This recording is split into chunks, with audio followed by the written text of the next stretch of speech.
Today's story is about another legend that describes how a lady from the Kalenjin tribe was able to drive away the Maasai from present-day Uasin Gishu, which is a county found in western Kenya. The lady's original name was 𝗣𝗏𝗏, and she lived near 𝗦𝗨𝗣𝗣𝗢𝗥𝗧 River on the border of the Maasai and Nandi territory. She had 2 sons and was a widow. Legend also states that her family was the poorest in the community, which unlikely meant that everyone else looked down on her, and her very name, 𝗣𝗏𝗏, meant poor in the native tribe.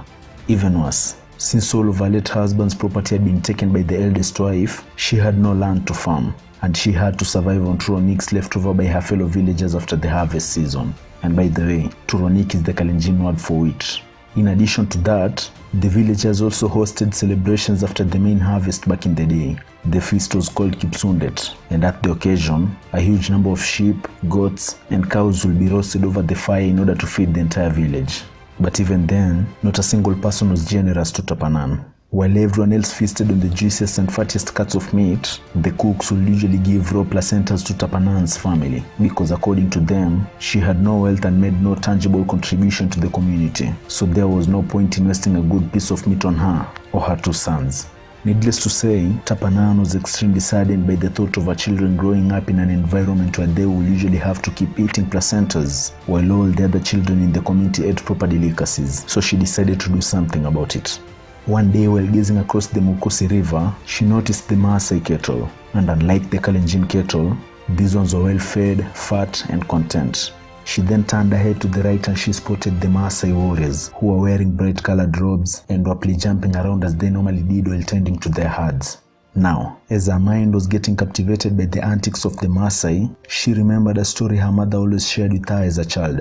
And according to the story, the land the Maasai community was living on once belonged to the Kalenjin community. Let's take a few minutes to look at how the land came to fall into the hands of the Maasai. The Maasai were unlike any other adversaries the Nandi tribe had ever encountered, and before they showed up, generations of Kalenjin warriors such as Koni, Kamasia, Suswa, Muren, and Cheranangi were roaming all over the present-day Uasin Gishu, and they were all known for their fighting prowess that allowed them to defeat any foe they came across. In fact, to this day, the Kalenjin community says that no other generation has ever been able to use the spear better than the Muren, which was the generation in control before the Maasai came along. With that in mind, as you may have guessed, everything changed after the arrival of the Maasai. While collecting details for this video, I also learned that stories of this first encounter are still shared extensively in every Nandi community.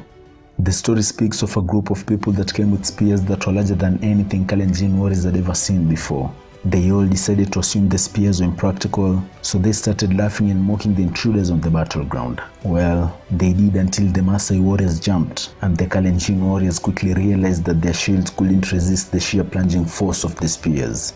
To make matters worse, the Maasai had painted their faces red using ochre, and as if that wasn't intimidating enough, they kept making scary noises every time they ran towards the Kalenjin warriors. Nonetheless, since Kalenjin warriors were brave fighters that didn't believe in retreating during a battle, the legend goes on to state that the generation of warriors was technically wiped out. As a matter of fact, the battle was so devastating on the Kalenjin community that tribal elders of the time declared that the name of the 𝗣𝗟𝗘 will be wiped from the community's history, and no one was to pass on the story to his or her children. The Maasai are said to have come from the north, and they didn't stop after conquering present-day Uasin Gishu. According to the story, a group of the Maasai warriors went on to conquer more grazing grounds, such as Suswa and 𝗣𝗟𝗪𝗣𝗢𝗥𝗧. They also raided villages and robbed anyone they came across, and if anyone dared stand on their way, they never hesitated to strike them down. That said, several years after the invasion, the 2 communities decided to learn how to coexist alongside one another, and the Kalenjin warriors even adopted the Maasai spears and fighting tactics. Since the old spears were lighter, they were now only used by aging warriors and elders. To conclude the story, Kalenjin warriors kept using the spears for more than 50 years, but even that wasn't enough to make them better warriors than the Maasai. And anytime an invader showed up and tried conquering the land, it was always the Maasai warriors that would succeed in sending them away. Now, back to 𝗣𝗏𝗏. After coming back to her senses, she decided to come up with a plan that would allow her to steal some of the Maasai cattle. Then after getting back to her hut in the evening, she shared her plan with her eldest son, and to say he thought the idea was insane would be an understatement. This was his answer. Mother, kindly listen to me. I respect your wisdom and idea, but not only is it disgraceful to our pact with the Maasai, it is also impractical. From the days of Tapkendi, and long before we even started using the spears during wars, none of our finest warriors have ever been able to take on the Maasai warriors. You are my mother, and I understand that you gave me life, but with all due respect, you're just a woman and you wouldn't understand. 𝗣𝗟𝗏 didn't argue any further. After all, in the back of her mind, she understood that all men in her community were simply blinded by concepts and shortcomings of the past, and she also knew that by the time her plan was ready, her son would have come around. So, 𝗣𝗟𝗏 spent the next couple of weeks perfecting the plan, and even started taking note of features that she had seen a lot of times while on her way to trade with the Maasai community, but hadn't paid close attention. Everything from the forest to the hills was essential to the plan she was cooking up, and after she was confident in the plan she had created, she woke up her sons in the middle of the night and asked them to join her in her hut. After everyone was seated, she said to them, 𝗣𝗟𝗏𝗧. This is a Kalenjin phrase that directly translates to listen to me with both ears. So the two sons instantly understood that the reason behind the sermon was obviously essential, since their mother had never started a conversation like that in the past. My children, this world only understands one's wealth, and without it, you are both nothing. You are now old enough to understand how the entire village has been treating us. Am I lying? No, mother, the firstborn mumbled, while at the same time freaking out on the inside because he knew where his mother was heading with this. Good. Now understand that they're treating us the way they are because we have nothing. Let me tell you a story. A long time ago, the cattle of the Kalenjin were many than the raindrops of 𝗤𝗟𝗘𝗔𝗦𝗘. Our forefathers had sufficient herds to pay as dowry when their sons were ready for marriage, and in households where the number of cattle was small, our warriors found glory in the battlefield, which allowed them to secure the enemy's cattle and share them with the less fortunate families. Is that not so? Did your grandmother not share these tales with you back when she was still alive? Yes, she did, mother, they both replied in unison. At this point, the eldest son was sure that this conversation had something to do with the discussion they were having a few weeks earlier, but her youngest son was still in the darkness, so 𝗣𝗟𝗏 went on speaking. My sons, listen to me. All your father's herd was taken by his first family, that you know. Furthermore, it's been more than 6 years since you initiated as adults, but you still don't have a family of your own. You're still unmarried. Do you think that is right? This time, a second son rose to respond. Mother, everything you say is true. But what do you expect us to do? You know that we're already trying our best to raise our dowries. Worse yet, there are no precious lands we can go raid anymore, and it's not like we can go and raid the Maasai now, can we? Without knowing, he had fallen right into his mother's conspiracy. So 𝗣𝗟𝗏 took the opportunity to explain the extensive plan she had come up with over the last couple of weeks, and as she had expected, they were all amazed by the number of details she had taken into consideration. And at that point, everyone was on board. Now, fast forward to a couple of days later. 𝗣𝗟𝗏 crossed the Mukusi River and started making way toward the Maasai community. At this point, her heart was beating extremely fast as she understood her plan had now been enacted. And if the Maasai somehow found out what she was up to, she knew that they wouldn't spare her life. After walking a short distance toward the Maasai village, she stopped, stripped naked, and proceeded to tie some cowbells to her arms and grass to her waist. And when she was done, she started singing in a nonsensical language while making way down the path, and everyone that came across her thought she was mad. Children started pointing at her and giggling, and even the women chatting outside their homesteads were embarrassed, and some of them tried dashing the children for laughing at a mad woman, but a majority of them couldn't hide their giggles. 𝗣𝗟𝗏, on the other hand, still kept up the charade, and not long after that, the crowd that had gathered around her was now erupting with laughter.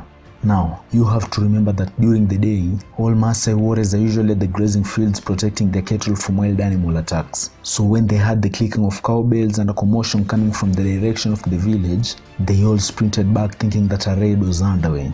They were pumped and prepared to take on any enemy that was foolish enough to trespass into their land, but they came to a standstill after coming across 𝗣𝗟𝗏 along the path. And after confirming that no raid was taking place, they all broke out in laughter just like everyone else at the scene.